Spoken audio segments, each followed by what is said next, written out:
Hey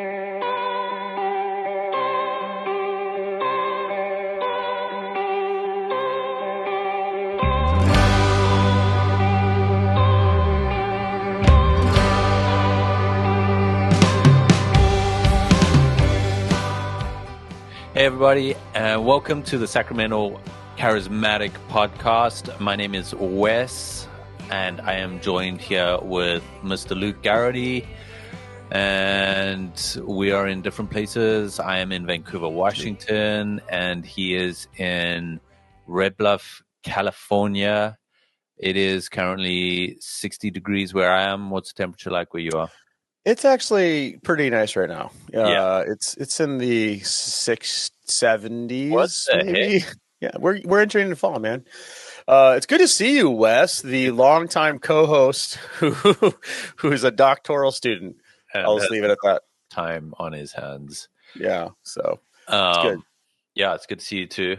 I had my first pumpkin spice latte of the fall today, so I'm doing really good. It is so good to hear that you have grown. I'm still on it. Nothing's changed. I don't remember all the details, but I do remember you making fun of me for drinking one at one point. I do remember that. I clearly don't remember that. Yeah. And then one day you had one and it was over. It was really good. It was so good. I was like, we need to start a men's ministry, and we just pumpkin spice lattes. PSL. Yeah. Yeah. So, well, you haven't been able to be on a podcast for a while. I'm glad that you're free this nice morning, and we're going to catch up. And so today's topic, what are we going to talk about?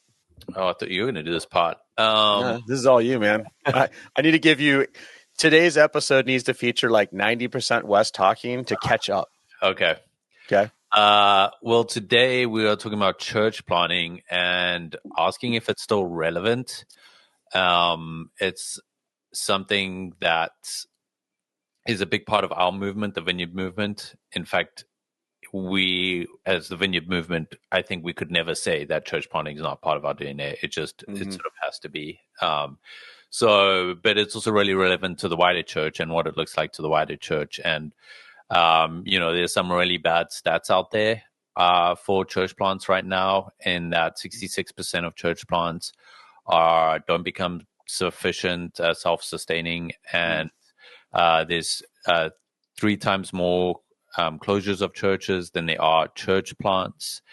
And there's also, combined with the other stats about there are new converts happening in Christianity, but they tend to be going towards more traditional places, more traditional churches and movements that don't focus on church planting. So it begs the question, is church planting working in the United States specifically? And if it is, it's not working. Let's just say that. It's not working.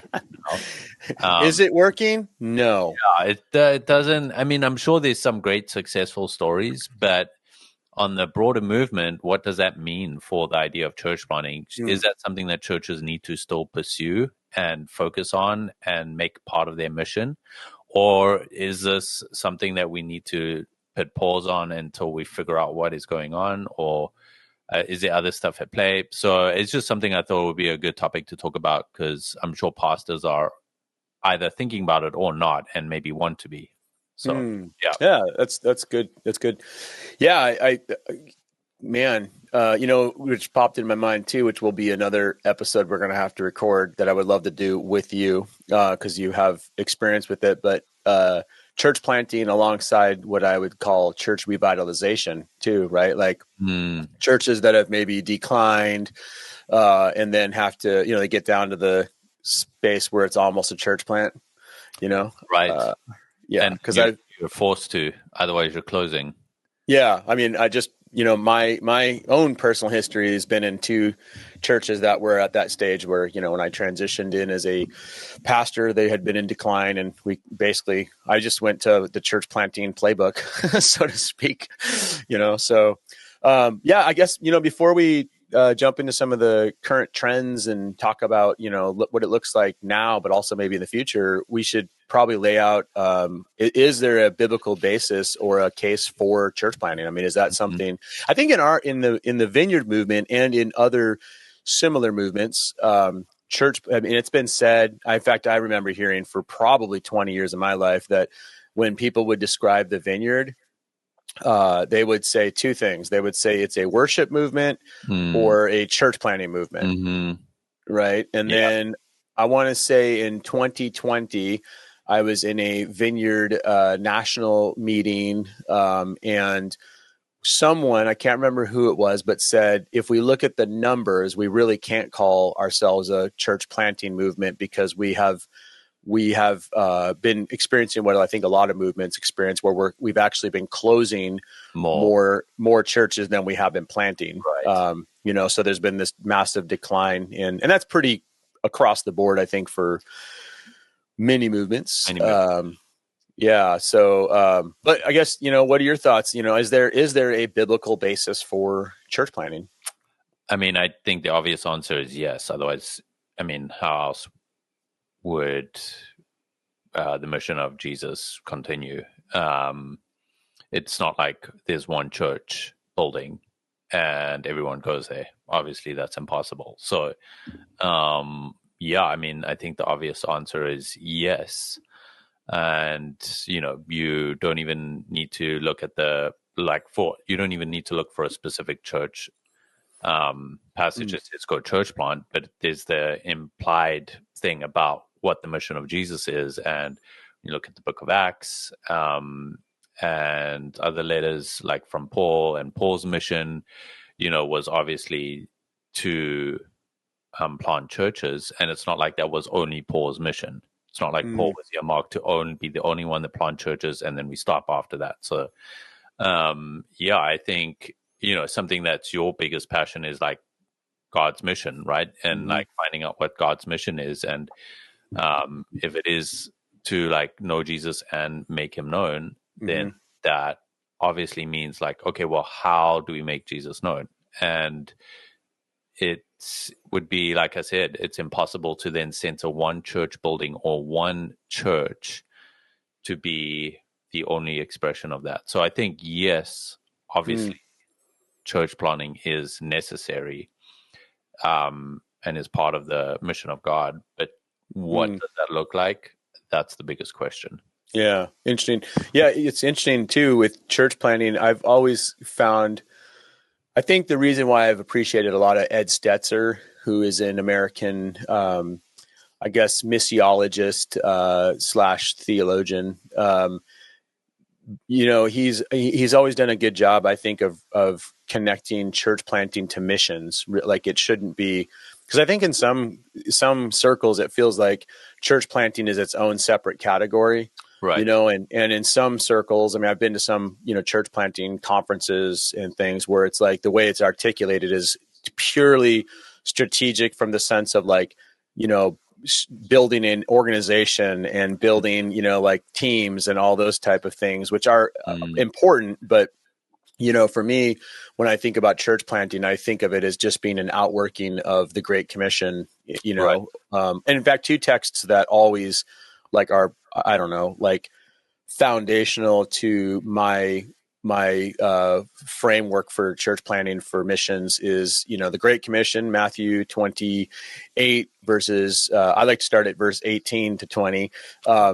It's a good one. And then mind blowing, but taking the Great Commission. So Jesus says, go and make disciples of all nations, baptize in the name of the Father, the Son, and the Holy Spirit, and teaching them to obey all my commandments. And I am with you to the very end of the age.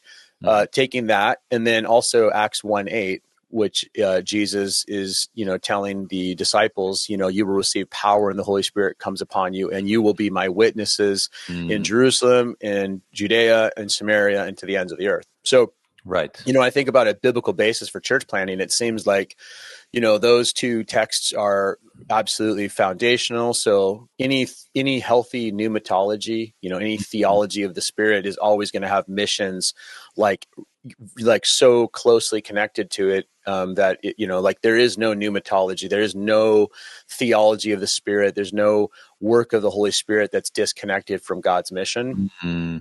And then from there, I mean, that you just mentioned, I love that. Like the book of Acts is, not, I wish it was a church planting manual in the sense of like when Paul goes to Corinth or Ephesus, or like we get like the 30,000, foot, like view of like what happened. We don't have like, I wonder, like, did Paul say, hey, like with 5 people, let's meet up tomorrow and let's have a strategy meeting and let's come up with the way that we're going to, try to reach more people in this part of the city or in this market, like you don't see that or whatnot, but you do clearly see that there was a mission. Like Paul has, recorded missionary journeys where he's going out preaching the gospel. And then what you see naturally happen from that is that churches are formed. Right. Yeah. But you mentioned, what are some other biblical bases for church planting? I mean, you mentioned kind of, or maybe you didn't mention it per se, but in the sense of like, there's a natural community develops, right? Mm-hmm. Like there's relationships that happen through that, which then leads to encouragement and support, say more about that. Is that like a part of your framework for church planting? I mean, it's not a solo thing. It's not like you're trying to get one person. I mean, you are trying to get one person, but it absolutely is a communal, formational thing, and it's central, right? And again, pointing to Acts, like everyone wants to talk about Acts 2, right? There's like the ideal. There's like that's placed at like the ideal vision of what the church should look like. Is like everybody sharing. Being communists and and you heard it here. Every accusation I've made about Wes has been confirmed. Just I'm not beating the accusations. And selling their things and sharing and breaking bread and so obviously that is fundamental and central. But I was also thinking about, as you were talking about with Paul, it is really interesting that we don't get that. Like we're not shown if there were those type of conversations that were had or what that looked like. And if anything, you don't see Paul like I'm thinking about all the places where Paul is telling to people to live quiet lives and to not go out and church plant. He's like, it reminds me of like John Wimber, like do anything but be a pastor or church plant. Only if you have to. It sort of reminds me of that, which feels like the most contradictory thing to say as the head of a church planting movement. So there's a paradox where you've got people who are so passionate about church planting and spreading the gospel, being evangelists, and then at the same time you hear them tell people not to do it. Or not being like that was everything he was saying all the time. I don't know what your thoughts about that are. That's interesting. Yeah, I mean, I guess that's a fascinating question about Paul talking about living quiet lives and like downplaying. I think maybe more of the exuberant, like really super draw a lot of attention to yourself, right? But I think maybe that is a helpful corrective to some types of church planting where because I think in popular church planting circles and like books and seminars and things, you'll hear about people needing to get out and tell their own story, which I think is important, but it seems like there's a tension there because oftentimes church planting it comes across like it's about developing a personality cult or like this is about you, and so like there's a tension though, because I do think like retelling your story and sharing the story that you're a part of, like God's story is part of it, but at the same time too, like it's always about pointing people to Jesus, right? Like I mean, the most helpful thing I remember hearing in seminary about preaching, for example, was that you're not the hero of the story. Mm-hmm. Right. And so in church planting, it's the same thing. Like if you are a church planter, you're not the hero of the story. God Right. is the hero of the story. Jesus is the hero of the story. You're just a part of what God's doing, and you're helping people point people to Jesus. Right. Right. So, yeah, I think, that's kind of a good corrective to some of the things that are like, I don't know, like emphasizing what can only become a celebrity culture. Right. Because I remember when I first, actually right before you got here to Red Bluff, there were people in our church who they wanted to put a sign on the street with the church's name, and then underneath it say Pastor Luke Garrity. And I just was, yeah, you were around some of that. And I just was like, ugh, like, I just have an aversion to, because I think that fundamentally undercuts the everybody gets to play and team ministry, Yeah. And also too, I was always like, my wife's co-leading with me. Can she have her name on it, or can we just put her name on it? People would probably be more likely to come if it said Don Garrity anyway. But it's like, we were talking about that, and they were like, and they don't buy into celebrity culture, but they're like, Luke, you don't understand. In some ways, you're kind of a celebrity right now because you're the new guy, and people are, talking about the church and whatnot. And it was just uncomfortable though, because on one hand, it's like, yeah, I think every leader, and I love that as a being trained psychologist, you can maybe talk about this, because I would actually like to know your opinion on this. It seems like in some way, shape, or form, every senior leader has to have some bit of what seems like maybe narcissistic thinking, right? Because like, I have a vision, I have a calling, I know best, and I've been really reflecting a lot about that lately because of the demise of Christian celebrity culture. I mean, all we're seeing now is like every week there's a new leader who is being outed as being a abusive, narcissistic leader. And that makes me concerned, because I'm like, is that me?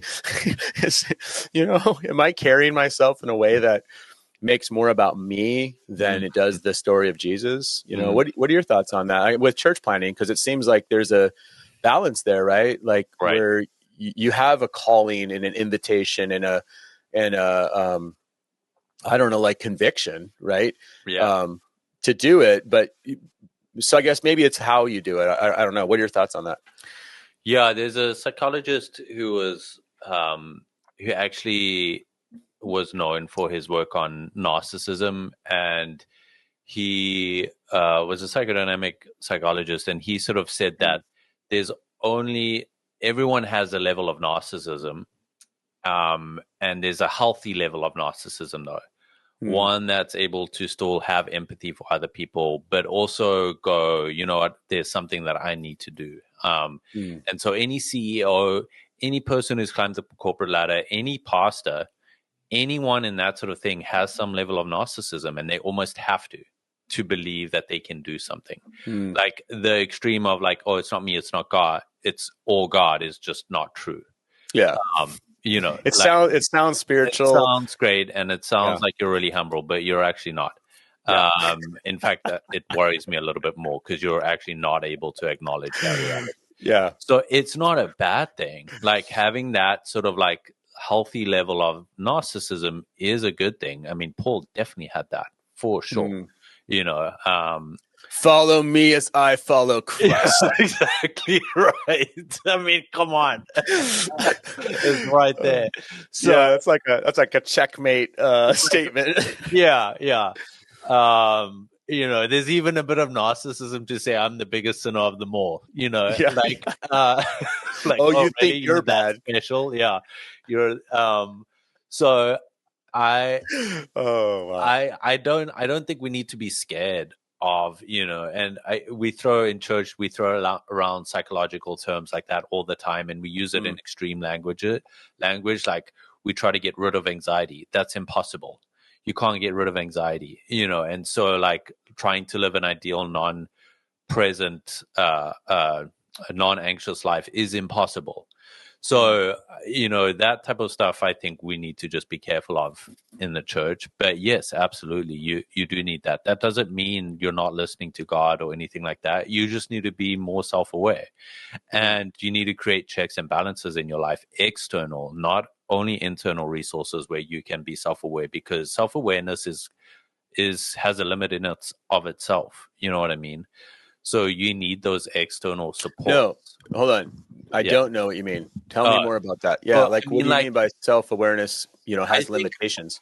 Well, I think there's something else that I've also seen creep into the culture at large, but maybe also in Christianity, is like the goal is almost self-awareness and that's it.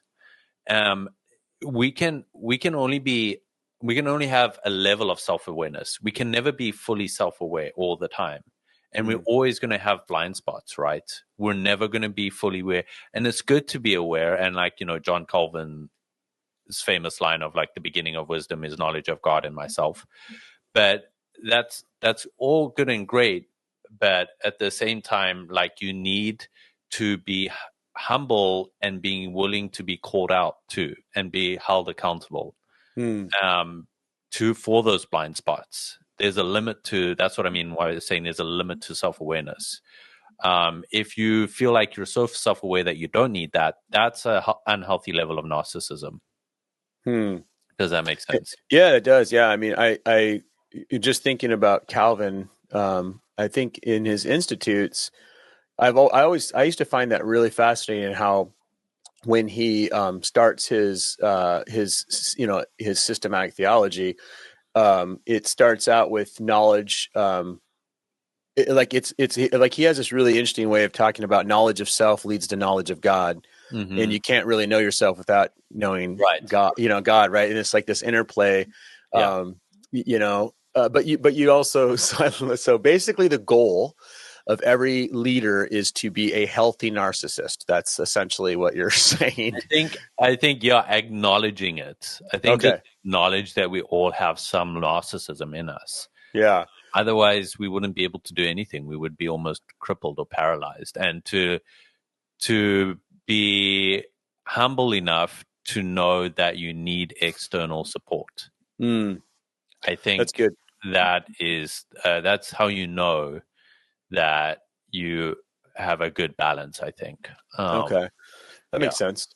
Yeah. So, I mean, because self-awareness, even though there's limitations in it, being, maybe having checks, in your daily rhythms or your weekly rhythms, or, because I always think about like the daily examine, which is something that I've, used, off and on, but a lot of on, it kind of creates a space to be able to process, like your feelings and identifying, what is going on in the innermost, parts of your being. I think are helpful. But I remember I was talking to I was talking to my therapist at that time, just someone I was, processing some things with, and I was just telling her, and this was kind of at the height of like when all these people that I really respected were imploding, I mean, we were finding out that all of these I was like, man, I thought this is like the last person in the universe that I thought would be guilty of. I mean, like I was never a fan of Mike Bickle's theology in many ways, in fact, I spent a little bit of time at IHOP, and I remember it was like pretty much, when I really started analyzing like the lack of missiology and some of the, like, oh yeah, we love Wimber, we love the vineyard, but we also are going to do everything the opposite way in the way that we do everything. I was like, I'm not really a fan of this. But I would have never, ever in a million years guessed that Mike Bickle was guilty of sexual, abuse and spiritual, like that. That would not have been. So I'm like processing this with the therapist, and I'm like, yeah, I just feel like I don't want to be the guy who 10 years from now, it comes out that I was doing all this abusive stuff too, because I actually am a narcissist, and so but I remember she said something along the lines of like, she's like, well, the fact that you're actually asking whether or not you're a narcissist is actually a really good question, because it kind of proves that you're probably not. And I was like, yeah, oh, it was funny, but Yeah. So, okay. So, the biblical basis of church planting is missions, really. And there's, a whole, I mean, there's a biblical theology that could be traced out for that. And I think anybody listening, just for my own personal influences on that, I mean, Christopher Wright has been significantly influential on the mission of God. I think Ed Stetzer, as I mentioned earlier, has written some really great stuff. Sometimes he's writing for a particular brand of evangelicalism, I think, so there's maybe pragmatic methodology things that I would be like, I would do it a little bit differently, but just really helpful in regard to N.T. Wright as well, from a theologian, biblical scholar side of things, just doing a really good job of tracing out the story arc or the meta narrative of God's kingdom and missions and everything. Is there anything else that you would say would frame, provide a biblical basis for church planting? Is there anything that you... I think those are the main ones. I can't think of anything else. Like that really is at the core. What we've already spoken and what you've pointed out specifically. Yeah. I think that really is at the core. I just thought of another one. Yeah. And this is connected to missions, but doxology. Worship, right? Like, and so one of the most famous people you are probably not a fan of, John Piper. I don't know if you are. What about you? Are you a fan? What? I don't hate John Piper. I've never said I hate John Piper. No, but you've winked at me once when I... No, I'm just kidding. No, I like Piper. Obviously, there's a lot of things about Piper that I'm like, that's too... I don't agree with his position on women in ministry. A lot of his, like, I would say, like hardcore, not reformed, but I mean, really extremely, like ultra reformed, Baptistic stuff.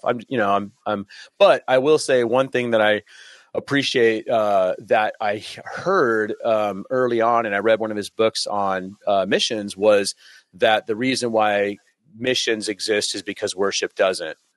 And then there was another, someone I knew once said, actually, Piper's wrong.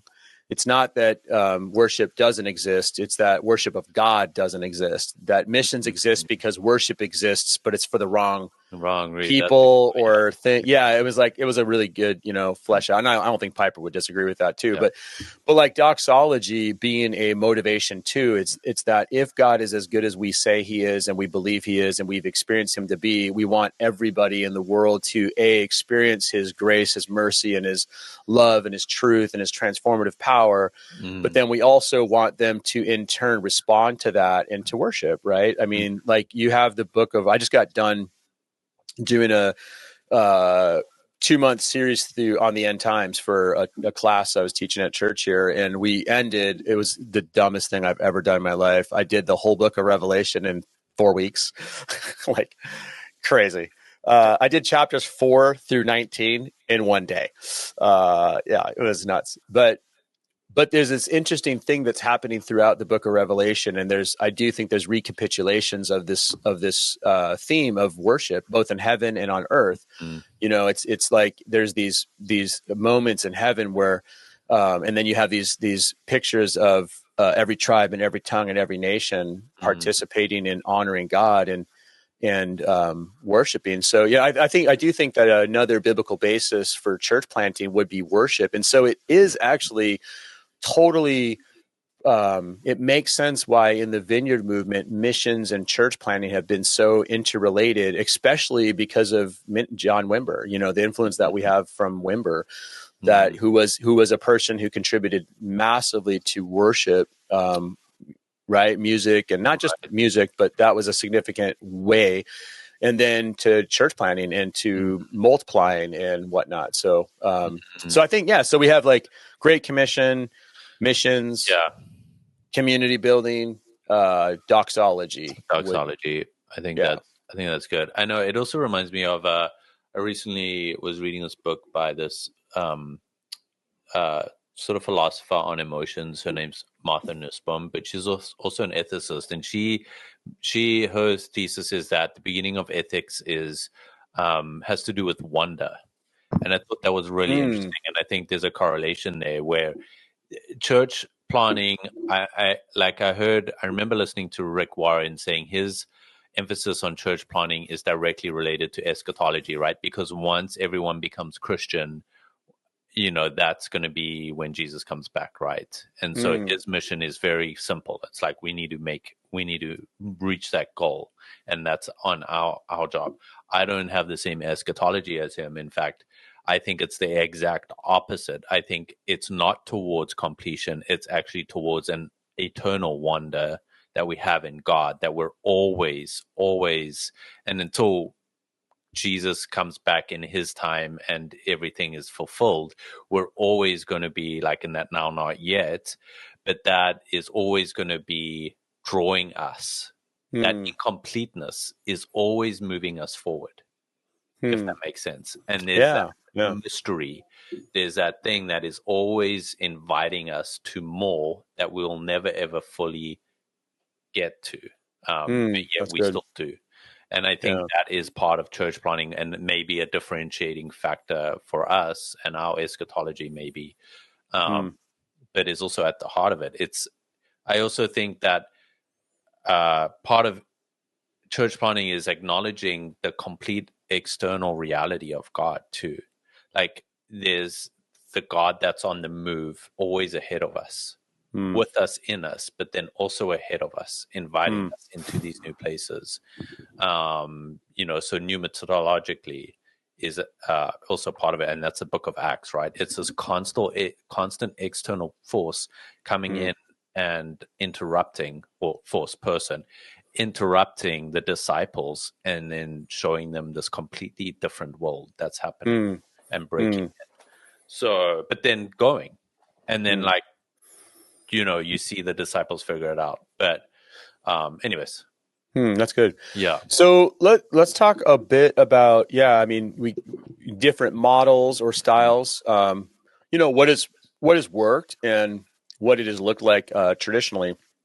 I was actually at a Ed Stetzer, I can't even remember, but it was like, I went with someone from the Vineyard at the time. And we were the two people kind of representing the Vineyard, and it was all these like leaders of different church planting movements. And so the Assemblies of God was there. There were tons of different Baptist denominations. And it was like, I think there was like maybe 100 people ish, something like that.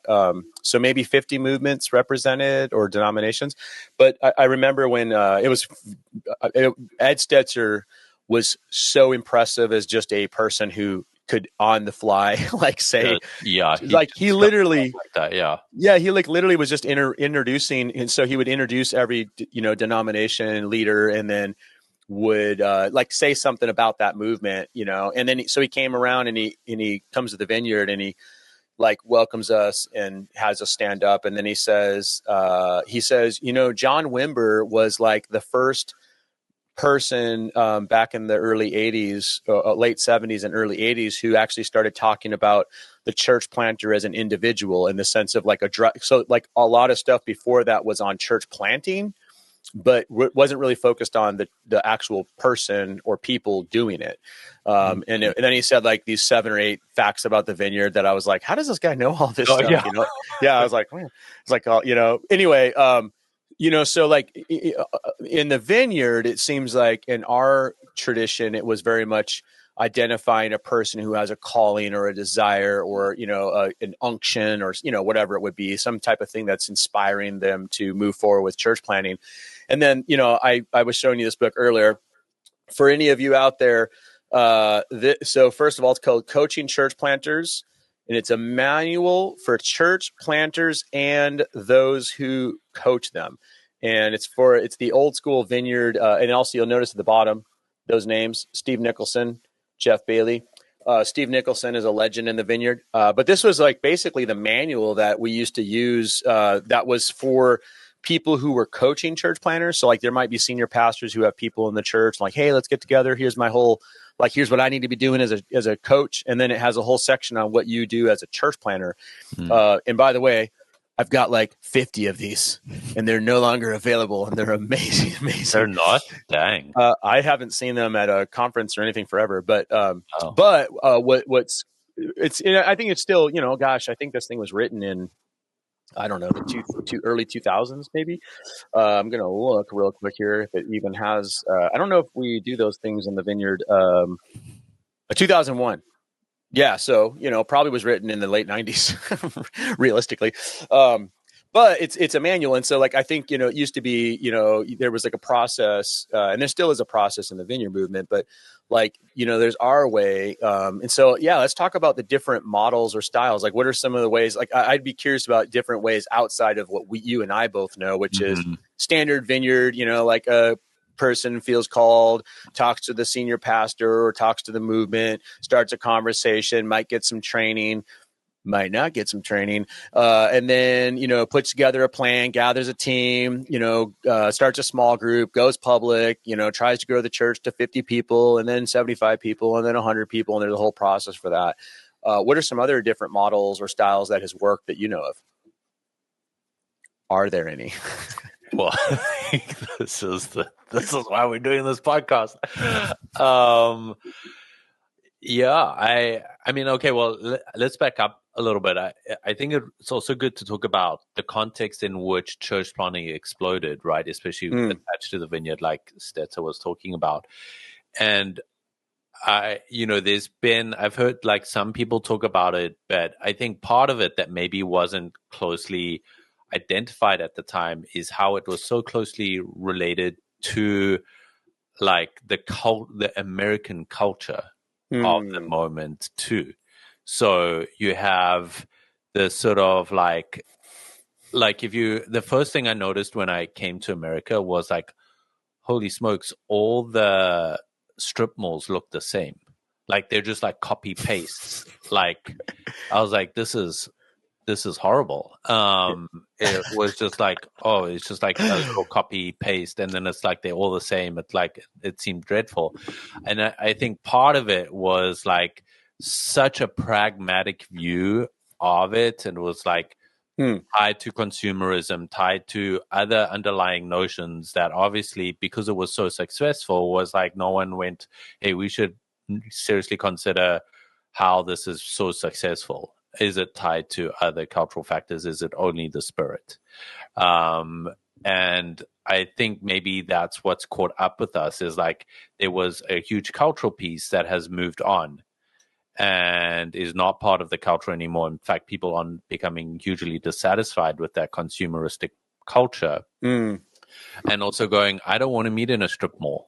I don't want to meet at a church in a strip mall. That's where I do my shopping. And like, I don't want to, that just doesn't seem very appealing to a lot of people. Or, you're saying now, like now you're saying, now. And I think there's that tie to where a lot of people are wanting, I want something more sacred. That's why they go into a more traditional place. There's more beauty. There's more talk about doxology. There's more like, maybe appreciation of like the wonder of God and the mystery of God, and would you that are actually countercultural at this. Would you say though part of that is so? Yeah, I mean, I think that there's a lot of beauty in traditional forms. I mean, you go to a church building. So this episode will be going up after an episode I recorded with Brian Blount, and Brian, he was recording from his church building, and inside of it, it's this historic traditional Baptist church that's got stained glass windows. And I was like, oh, it's really beautiful. Yeah. But part of that is perceived sacredness in some ways, right? Because like, I don't know if I can go so far as to say that there is a difference between strip mall building and Anglican church building, as far as like, I don't know if I can go there.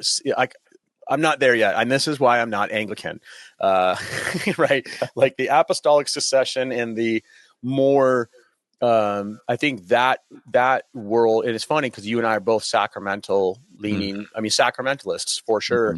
But there's a part of some of the sacramental tradition that I think is an over-realized sacramentality, in one way to put it.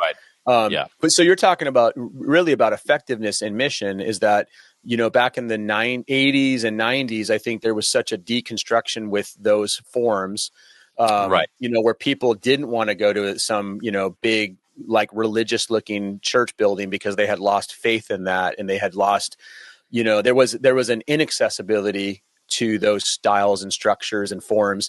But yet now, so, I don't know, 40, 50 years later, people are now like, hey, we're not anti religious symbols. And, maybe they would be more open to going to a building that has a big cross on it. Because that was one thing that I found when I first started pastoring in northern Wisconsin.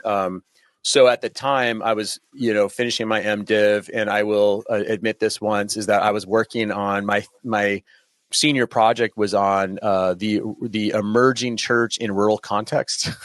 And so for listeners who are like, emerging church, there was a thing.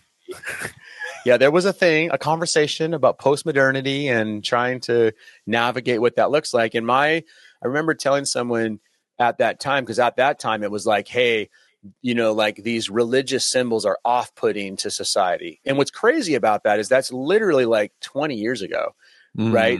Like 20 years ago is like, oh yeah, if you have a cross on your building, ugh, yeah, get that out of like, no, do you want to reach people or not? Yeah. But my observation in rural communities was it was just the opposite. For me to be more missional and to reach more of the unreached community, I needed to have a steeple and a bigger cross. Sorry. Yeah. Like in a rural community, just because I think it was that was part of the problem, and something I've always observed is that rural communities are so different than city centers and urban centers. Because I think even you and I, you live in the bastion of liberalism, up there in Washington, next to Portland. Just Vancouver's purple. Ugh, not really. Just so you know, those of us down here in Redville, you're not. You're blue. I'm kidding, but you know what I mean. Like it's just different challenges and different issues that you have going on I think in those two contexts, and the expectations and the assumptions and the political climate and the way that people think about social concerns and social issues is different. So it's interesting. So you're saying that right now, tracking the trends amongst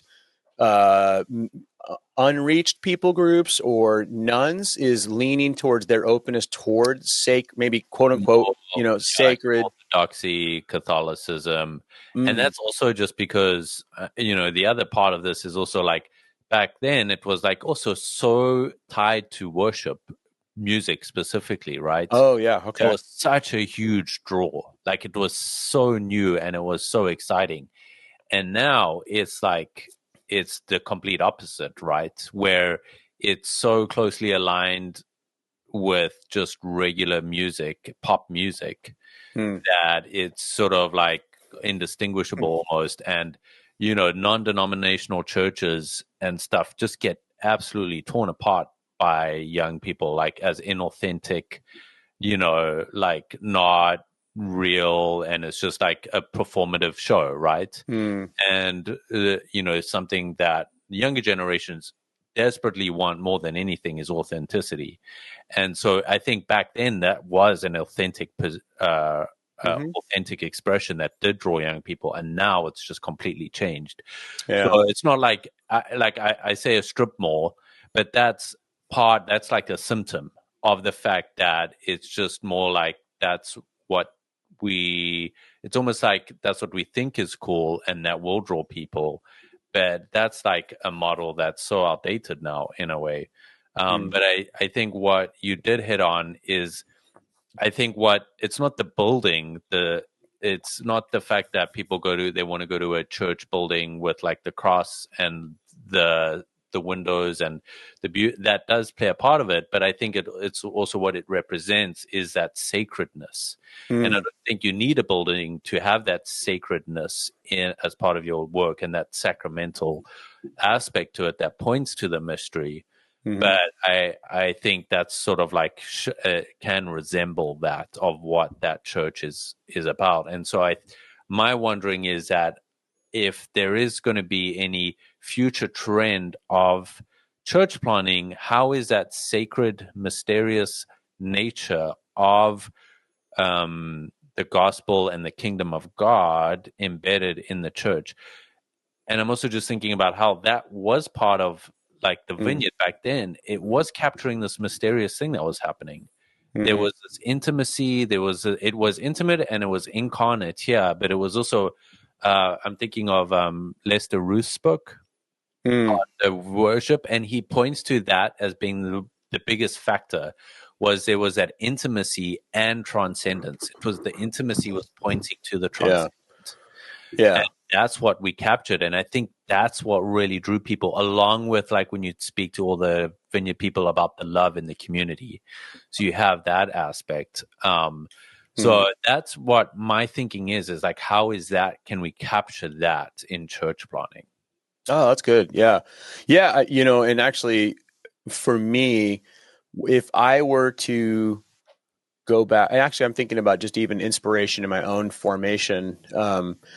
When I went to England with Steve Nicholson, I think that was in 2016. And then, subsequent trips where I visited Dr. Steve Burnhope, one of our mutual friends, vineyard theologian. I had a chance to go to some of these new wine Anglican churches, and I remember a couple observations I had is that when Steve and I we did this new wine conference thing together, and by together I mean I was there to watch Steve speak. It was great because he's like a rock star there.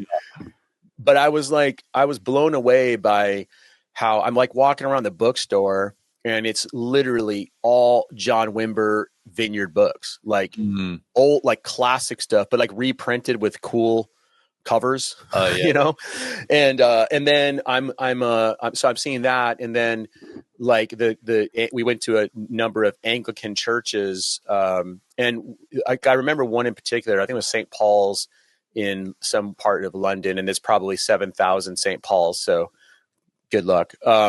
But I remember this building, it's probably 1700s ish. So not that old by British standards.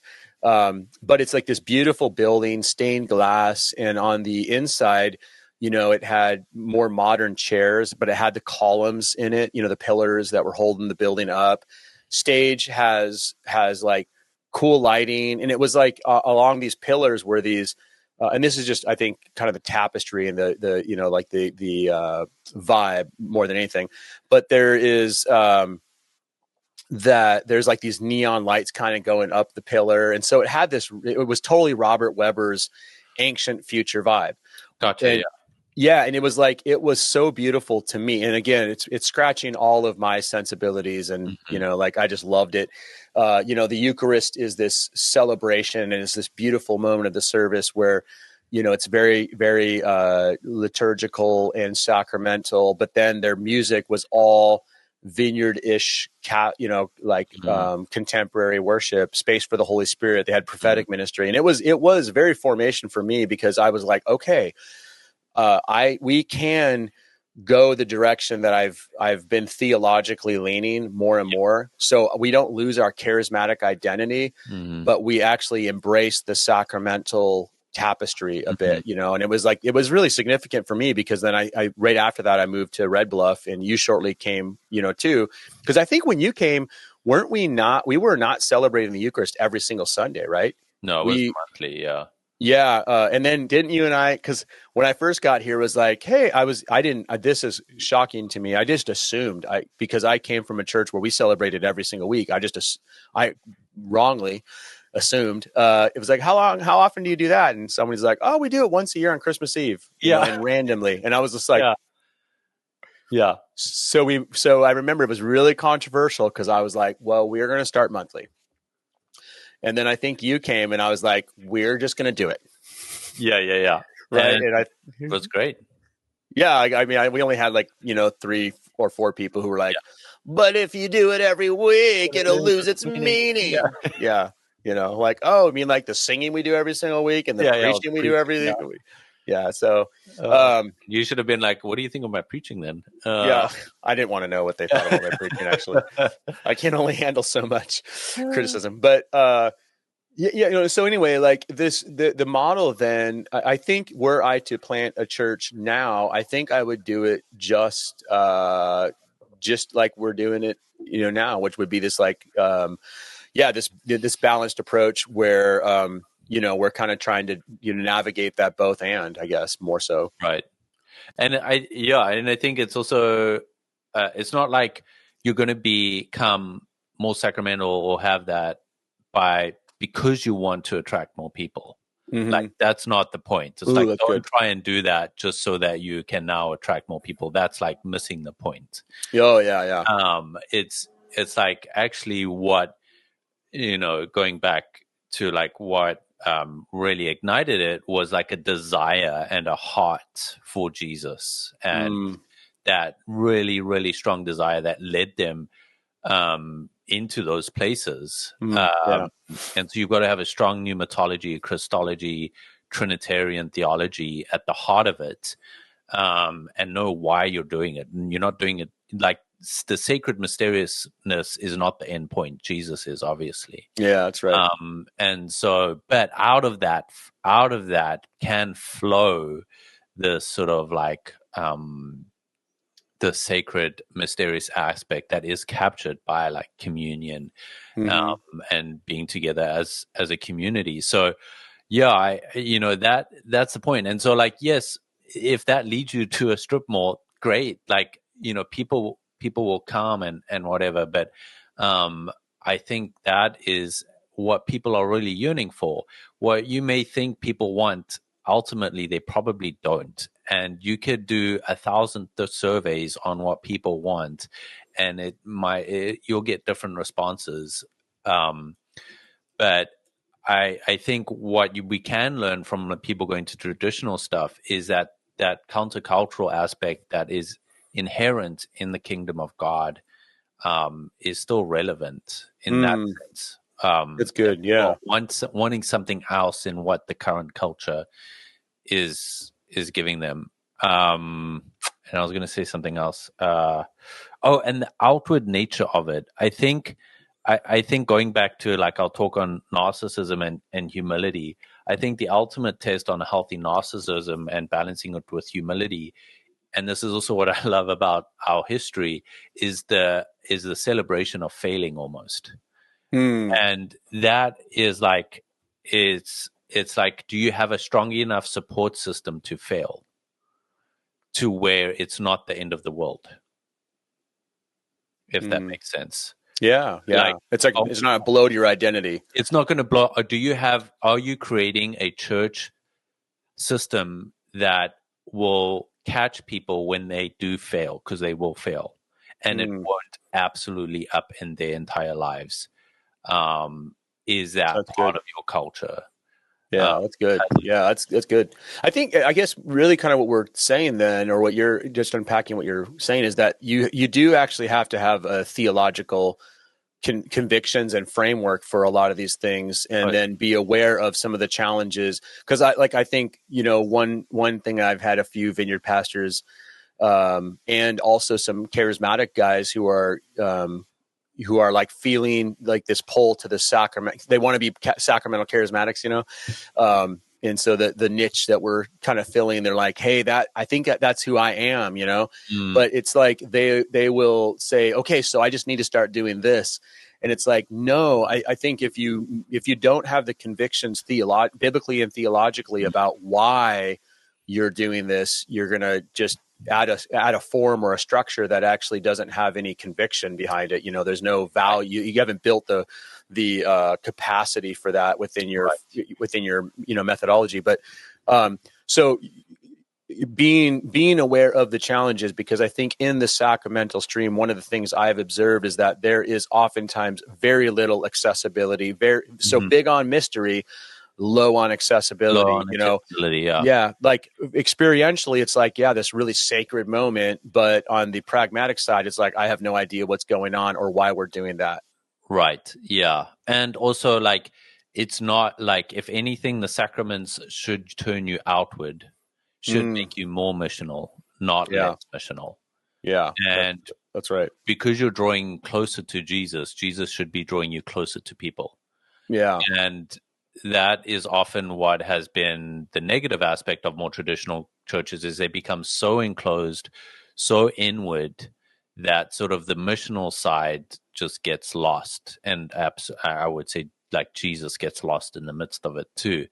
But that's a good check mark, is like having the right biblical framework is like, as you are doing that, you should be becoming more missional, because you're wanting more people to experience this. That's good. Yeah. Well, let's wrap up with this then. Yeah. What does it look like for the future? I mean, like, what do you envision church? Because we both agree that there is a biblical imperative towards church planting and missions. B, we need to spend time thinking and processing and planning and strategically putting together a plan, and then moving forward and building our teams and all that stuff, which, is all the practical stuff that we're just skipping right over. What does it look like in the future, though? What do you see as being, the future church planning the next 5 years? I don't know. All right. Well, with that, I don't know. I don't know, but I also think that's exciting, because like, I think that's the point of where we're at. Like, if someone had the answer, then like, it would be like, oh yeah, let's do that. And maybe it's sort of the same thing like John Wimber said about people being scared to pray, being like, you got to pray 1,000 times, like with 1,000 people, before maybe you'll see one thing happen. And it's like, maybe we need to like triple the amount of churches we're planting and closing at the same time and failing. Yeah. That it sort of looks like that. And it just needs to be like, we don't care if you fail. Yeah. Like, just, we need to sort of do this and not have this like perfected ideal of what it looks like. I think that's what most people get tripped up on, is like, they think it needs to be perfect before they even start, type deal. Yeah. And that's just not realistic. The healthy narcissist in me is like, oh, I got a lot of opinions on how to go. What were you going to say? I'm kidding, but no, I'm not. Just kidding. Yeah, I mean, I think that, it's probably the same, going back to the same thing as trying to discern what the Holy Spirit is doing, following Jesus's model of doing only what the Father's doing, by way of the Spirit's work. I think discernment's a big part of that, like taking time to discern what is God inviting us into. But one, this is just particularly in our neck of the woods here, is, we're really leaning into church planning. We're going to have this, I'm doing another leadership development course for the next 9 months, starting next month, and hopefully going to churn out some church planners. You were a part of, getting, I think, Nikki Walter, she experienced a lot of training and development within here. And then she, abandoned us and went, and I always say abandoned us because I'm sad that we lost her, but she went and planted a church, and we're 5 years. She's 5 years long now. She's made it 5 years. Great leader. Pretty much taken over the town. Yeah, pretty much. Yeah.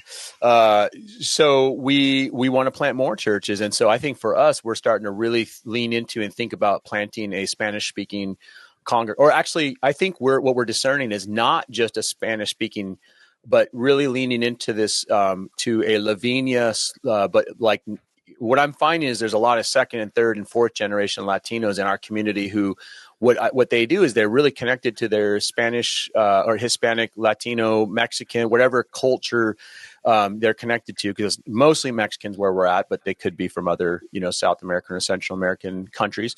But they seem to really like the Vineyard's methodology or style or vibe. Like a lot of them have been like, I don't want to go to church for 5 hours or 4 hours or 3 hours or even 2.5 hours. Like, I just like I like the vibe of the American church, is what I've heard from a lot of them. But there's things in their culture that they also appreciate. I mean, their style also is really relevant. So I think, like, for us to be really more effective in Northern California, I think that's going to be kind of the key of trying to bridge that, because I think the more that we've included Latino people in our congregation and in our worship team and in our, everything, it's actually helped enhance a lot of the beauty of the church, that the church is diverse, Yeah. So for me, I think that could transcend and go everywhere, just trying to be really sensitive to pragmatic things that work, but also at the same time to being super intentional, to be inclusive of people's participation and stuff. So that's kind of what we're leaning into right now. And that might not work everywhere, obviously, because when I was in Wisconsin, when people would say, hey, what kind of ethnic diversity do you have? I would jokingly say Catholics and Lutherans, and they were all white. So because there were only white people where we lived, So, So, well, I think we solved all church planning issues and questions. If our listeners have questions, if they post them in the comment section, we will do our best to respond to them. Wes, it's been great to catch up. Are you going to be on more episodes of the podcast? Are you? I would like, you're Mr. Can't ever do it because you're a doctoral student. Got to study, got to write a dissertation. Let's do it. We'll do some more. I want to talk next time. We're going to talk about the idealism of spiritual formation and the issues that come with that. Boom. Okay, so we're taking Dallas Willard to task. Oh no, not Dallas. Oh, okay. Sorry. Yeah. Okay. Other people. Yeah. It's so funny every time. There's some stuff to talk about with Dallas too. Yeah, no, it's funny because you and I both love Dallas Willard. And we've said many times where it's like, why is Dallas Willard's followers sometimes so annoying? I know. And but I guess we're annoying then because we like Dallas Willard. So I don't know. Yeah. I'm talking about you, not me. Anyway. So, all right, man. Well, thank you for listening. Please subscribe, share, like, all those type of things. And if this is helpful for you, and if you know church planners that are processing through some of these things, I would love to invite you to share this with them too. And so, Wes, thank you so much for your time, and we will talk to you soon.